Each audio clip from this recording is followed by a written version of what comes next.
بسم اللہ الرحمن الرحیم۔ ایک بھائی نے یہ سوال کیا ہے کہ بیوی اپنے شوہر کو مجازی خدا کہہ سکتی ہے یا نہیں۔ دیکھیے اس کا جواب یہ ہے کہ بیوی کا اپنے شوہر کو مجازی خدا کہنے سے بچنا چاہیے، اس وجہ سے کہ فتاوی شارح بخاری کی جلد نمبر 2 صفحہ نمبر 621 کے اندر یہ بات موجود ہے کہ فقیہ اعظم ہند مفتی محمد شریف الحق امجدی رحمۃ اللہ علیہ آپ فرماتے ہیں کہ اپنے آپ کو بھی کسی کا مجازی خدا کہنے سے بچنا چاہیے، اگرچہ یہ جملہ جو ہے اس کے اندر کفر نہیں ہے، اس لیے کہ خدا کے معنی مالک کے بھی ہے، اور لفظ مجازی نے جو ہے اس معنی کا تعین کر دیا، یعنی اس معنی کو متعین کر دیا ہے کہ خدا کے معنی جو ہیں وہ مالک کے ہیں۔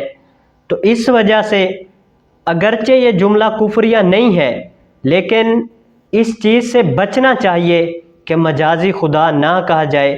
ہاں البتہ اور الفاظوں سے بھی پکار سکتے ہیں، تو بہتر یہی ہے کہ اس الفاظ سے بچنا چاہیے۔ دعا ہے اللہ عز و جل ہمیں عمل کی توفیق عطا فرمائے۔ وآخر دعوایا ان الحمد للہ رب العالمین۔